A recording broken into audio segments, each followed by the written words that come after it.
सरदार पटेल।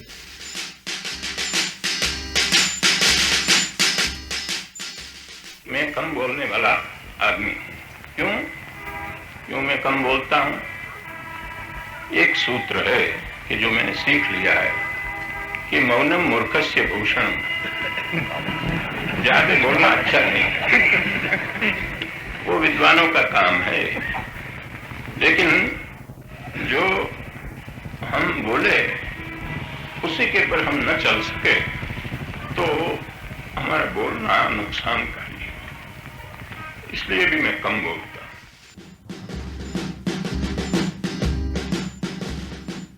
भारत के स्वतंत्रता संग्राम में महात्मा गांधी और पंडित जवाहरलाल नेहरू के साथ साथ सरदार वल्लभ भाई पटेल की भी बहुत महत्वपूर्ण भूमिका रही है। महात्मा गांधी ने हमें स्वतंत्रता दिलाई, पंडित नेहरू ने भारत के नव निर्माण की नींव रखी, तो सरदार पटेल ने 500 से भी अधिक देशी रियासतों को भारतीय संघ में मिलाकर उसे एक स्वतंत्र, एकीकृत और अखंड राष्ट्र की पहचान दी।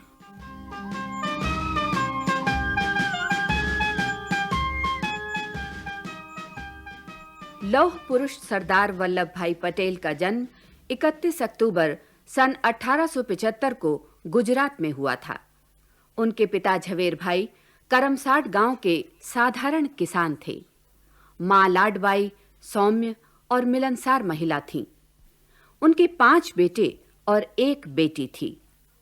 वल्लभ भाई की आरंभिक शिक्षा गांव की पाठशाला में हुई। आगे पढ़ने के लिए वे पास के शहर पेतलाड़ चले गए। वहां वे पढ़ाई के साथ-साथ ही खेलकूद, कुश्ती और सामाजिक कार्यों में भी सक्रिय रहते थे। तभी एक दिन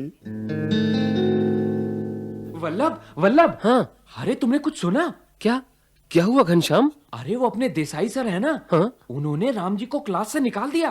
क्लास से निकाल दिया? हाँ। मगर क्यों? वो तो बड़ा सीधा साधा लड़का है। राम जी के पास किताब नहीं थी, घर से पैसे नहीं आए, इसलिए वो खरीद नहीं सका। पर देसाई सर भला उसकी क्यों सुनते? उन्होंने राम जी पर 4 आना फाइन कर दिया। किताब न लाने पर 4 आने फाइन? फिर क्या हुआ? फिर क्या, आज क्लास में आते ही देसाई सर ने पूछा, क्यों राम जी फाइन लाए हो? तो बेचारा राम जी बोला, नहीं सर, मेरे पास पैसे नहीं है। तो जानते हो, इस पर सर एकदम भड़क गए और बोले, निकल जाओ मेरी क्लास से, और जब तक फाइन लेकर ना आओ तब तक मुझे अपनी शक्ल मत दिखाना। ये तो सरासर अन्याय है। ठीक है, तो कल से सिर्फ राम जी ही नहीं, हम में से कोई भी उन्हें शक्ल नहीं दिखाएगा। क्या कह रहे हो? देसाई सर का गुस्सा नहीं जानते हो तुम? जानता हूं, लेकिन गीता में भगवान श्री कृष्ण ने कहा है कि जैसे अन्याय करना बुरी बात है, वैसे ही अन्याय सहना भी बुरी बात है। हम गरीब घरों के लड़के हैं। हमारे माँ-बाप किसी तरह पेट काट कर हमें पढ़ाते हैं। अगर हमें बिना कसूर जुर्माना भरना पड़े तो हमारे माँ-बाप इतना पैसा कहां से लाएंगे भाई? लेकिन अभी तो सिर्फ राम जी के 4 आने का ही सवाल है। सवाल 4 आने का नहीं है घनश्याम, सवाल है अन्याय के आगे सिर झुकाने का। देसाई सर को गुस्सा कुछ ज्यादा ही आता है। बात बात पर मारपीट, बात बात पर फाइन। इसी तरह वो पारेख सर हैं जो जबरदस्ती लड़कों को अपनी दुकान से कापी कलम खरीदने के लिए मजबूर करते हैं। सब जानते हैं वो बाजार भर में सबसे महंगा सामान बेचते हैं, फिर भी हमें उनकी दुकान से सामान खरीदना पड़ता है। हाँ, और अगर ना खरीदो तो नंबर कम देते हैं। इसीलिए तो कहता हूं, सब मिलकर एक हो जाओ और इस अन्याय का विरोध करो। चलो सब लड़कों से बात करते हैं। ठीक है, उनसे कहते हैं कल से कोई लड़का उनकी क्लास में न जाए। लेकिन वल्लभ सुनो तो सही, अगर इतने सारे लड़के क्लास में न जाकर इधर-उधर घूमेंगे तो प्रिंसिपल साहब नाराज नहीं होंगे क्या? हाँ, ये तो तुम ठीक कहते हो। ठीक है, इसका हल भी मैंने सोच लिया है। क्या? स्कूल के बाहर जो धर्मशाला है उसमें बैठेंगे, न इधर-उधर भटकेंगे न शोर करेंगे। तुम जाकर उस धर्मशाला में हमारे बैठने की व्यवस्था करो। और सुनो, बाबू से कहो कहीं से 3-4 घड़ों की व्यवस्था करे। घड़ों की व्यवस्था? पर वो क्यों? अरे भाई, इतने लोग दिन भर वहां बैठेंगे तो पीने का पानी भी तो चाहिए। हम लोग वहीं बैठकर अपना काम करेंगे, स्कूल नहीं जाएंगे। हाँ वल्लभ, ये ठीक है।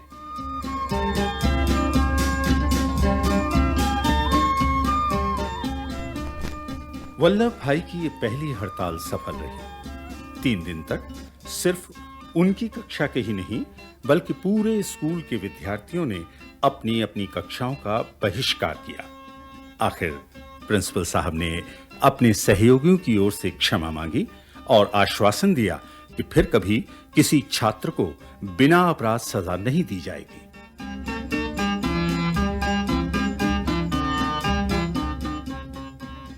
इस घटना से वल्लभ भाई के 2 प्रमुख गुण प्रकाश में आए। एक था उनका कुशल नेतृत्व और दूसरा संगठन की अद्भुत शक्ति। वल्लभ भाई में एक और विशेषता थी और वो थी उनकी शीघ्र निर्णय लेने की क्षमता। कठिन से कठिन परिस्थिति में वे बड़ी जल्दी सही निर्णय लेते थे और फिर पूरी दृढ़ता और लगन से उसके पालन में लग जाते थे। उनके इन्हीं गुणों को देखकर गांधी जी ने उन्हें अपना विश्वास पात्र सहयोगी बनाया था।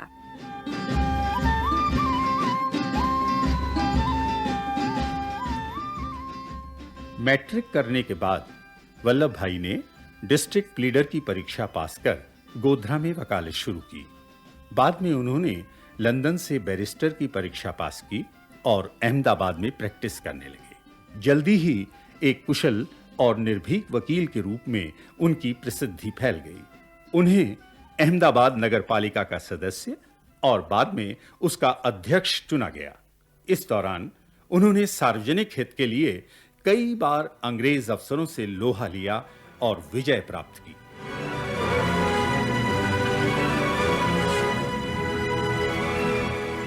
ऐसी ही एक घटना थी नागपुर के झंडा सत्याग्रह की। ये क्या दिनेश भाई, आज फिर झंडा लेकर जुलूस निकालने का इरादा है क्या? हाँ भाई, इरादा तो पक्का है। पर सुना है कल सिविल लाइंस वाले जुलूस में काफी लोग गिरफ्तार हो गए। हाँ, काफी स्वयंसेवकों ने गिरफ्तारी दी और जानते हैं उनमें करोड़पति सेठ जमनालाल बजाज भी थे। अच्छा, सेठ जमनालाल को भी नहीं छोड़ा? तो फिर अब जुलूस का नेतृत्व कौन करेगा? सेठ जमनालाल की गिरफ्तारी की खबर सुनकर अहमदाबाद से वल्लभ भाई पटेल आ रहे हैं। वही खेड़ा सत्याग्रह वाले, बड़े जीवट वाले व्यक्ति हैं। अब वही इस झंडा सत्याग्रह की बागडोर संभालेंगे। ये लो, वो आ ही गए। क्यों दिनेश भाई, कैसे हो? यहाँ का क्या समाचार है?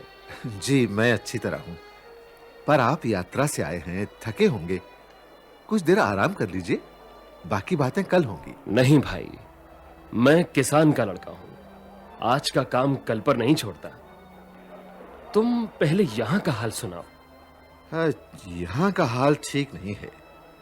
सच्ची बात तो यह है कि सेठ जमनालाल की गिरफ्तारी से बहुत से लोगों की हिम्मत टूट गई है। सबसे पहले तो हमें स्वयं सेवकों की आवश्यकता है। मेरा भी यही ख्याल है, पर नागपुर में इतने स्वयं सेवक मिलने कठिन है। ऐसा करें कि सभी प्रांतों के कांग्रेस अध्यक्षों को मेरी ओर से पत्र लिखवाएं जी, और उनसे अनुरोध करें कि अधिक से अधिक स्वयंसेवक यहां भेजने की व्यवस्था करें। उससे क्या होगा? भाई, अंग्रेज सरकार हमें झंडा लेकर चलने नहीं देगी, पकड़कर जेल में डाल देगी। अगले दिन फिर झंडा लेकर जुलूस निकालने के लिए और स्वयंसेवक चाहिए या नहीं? ऐसा प्रबंध करना है कि हर रोज कम से कम 50 लोग जुलूस निकालें और गिरफ्तारी दें। देखना है अंग्रेज सरकार की जेल में कितनी जगह है।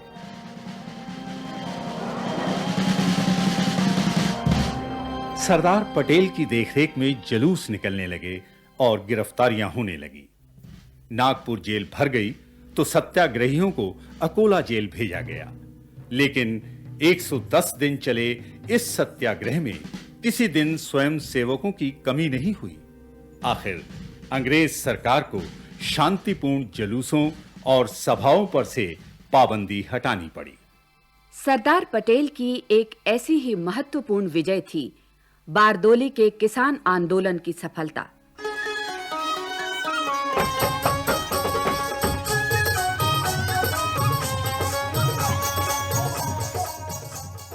उनकी इसी सफलता पर गांधी जी ने उन्हें सरदार की उपाधि दी थी। हुआ यूं कि सरकार ने बारदोली जिले के किसानों पर लगने वाले कर में एकदम से 22% की वृद्धि कर दी। गरीब किसानों के लिए इतना कर देना संभव नहीं था। सरदार पटेल ने पहले किसानों की ओर से सरकार से अपील की, लेकिन उसका कोई फायदा नहीं हुआ। तब उन्होंने सत्याग्रह का शंख फूंक दिया। उन्होंने गांव-गांव, घर-घर में जाकर किसानों से कहा कि वे बिल्कुल टैक्स न दें।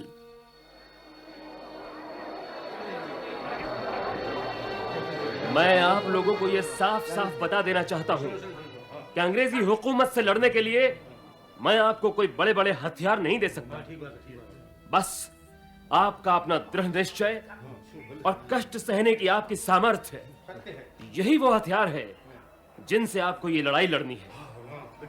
लेकिन मैं आपको आश्वासन देता हूं कि अगर आप कष्ट सहने के लिए तैयार हैं, तो दुनिया की बड़ी से बड़ी ताकत भी एक दिन आपके आगे घुटने टेकने के लिए विवश हो जाएगी। ठीक है, हम सब तैयार हैं। हम तैयार हैं। भाइयों, मैं जानता हूं कि आप में से कुछ लोग डरते हैं कि उनकी जमीनें छिन जाएंगी। लेकिन एक बात तो बताइए, क्या अंग्रेज सरकार अपने साथ यह जमीन विलायत ले जाएगी? नहीं। अंग्रेज सरकार के ये आला अफसर क्या खुद आपकी जमीन जोतेंगे? नहीं। तो फिर आप लोग किस लिए डरते हैं? सरकार आपकी जमीन छीनकर दूसरों को दे देगी। अगर आपकी एकता में बल है, तो कोई दूसरा आपकी जमीन पर हल नहीं चला सकेगा। सारे गुजरात के किसान आपका साथ देंगे, सारे देश के किसान आपका साथ देंगे। अरे, किसान के लिए कष्ट सहना कोई नई बात है क्या? जाड़े, गर्मी, बरसात में कौन खून पसीना एक करके फसल उगाता है? कीड़े मकोड़ों, सांप बिच्छुओं की परवाह न करके कौन उन फसलों की रखवाली करता है? अंग्रेज सरकार भला इन कष्टों से बढ़कर और क्या कष्ट दे सकती है? आप एक बार इन कष्टों को हंसकर सहने का निश्चय कर लीजिए। आपकी जीत निश्चित है। ठीक है, हम सब तैयार हैं।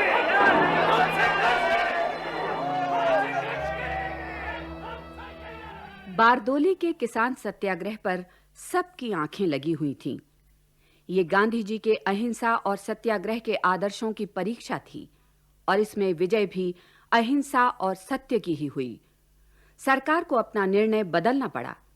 इस आंदोलन के बाद से सरदार पटेल गांधी जी के बहुत निकट हो गए। गांधी जी ने जान लिया था कि उनके आदर्शों को यदि कोई व्यक्ति व्यावहारिक रूप दे सकता था, तो वो सरदार पटेल ही थे। असहयोग आंदोलन, खादी प्रचार, चुनावों की व्यवस्था, सूखा, बाढ़, महामारी आदि प्राकृतिक आपदाओं के समय राहत बचाव कार्य, इन सभी में सरदार पटेल के कुशल नेतृत्व और संगठन कौशल का प्रमाण मिलता रहा। और इसी तरह 15 अगस्त 1947 को देश स्वतंत्र हुआ।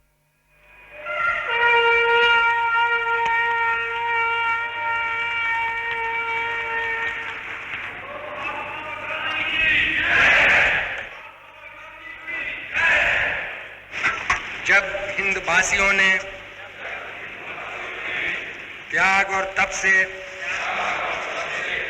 स्वतंत्रता हासिल कर ली है। स्वतंत्रता से पहले देश में लगभग 550 छोटी बड़ी रियासतें थीं। इन रियासतों को ये अधिकार दिया गया था कि वे चाहें तो अपनी स्वतंत्र सत्ता बनाए रख सकती हैं या फिर भारत या पाकिस्तान में से किसी एक का हिस्सा बन सकती हैं। पाकिस्तान की ये कोशिश थी कि भारत के अंदर की कुछ रियासतें पाकिस्तान में विलय स्वीकार कर लें, लेकिन सरदार पटेल की कुशल राजनीति के फलस्वरूप उसका ये स्वप्न पूरा नहीं हो सका और 15 अगस्त 1947 के पहले ही लगभग सभी रियासतों ने भारत में विलय स्वीकार कर लिया।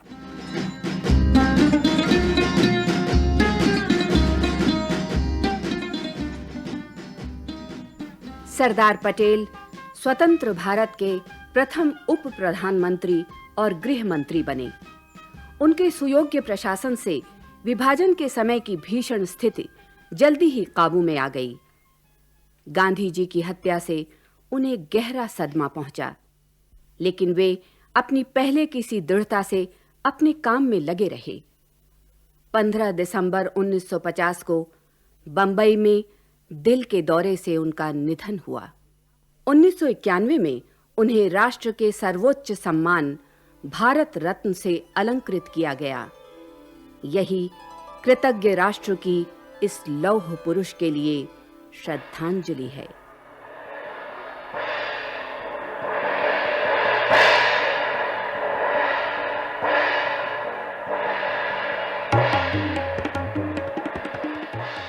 सरदार पटेल। अभी आप सुन रहे थे ये कार्यक्रम।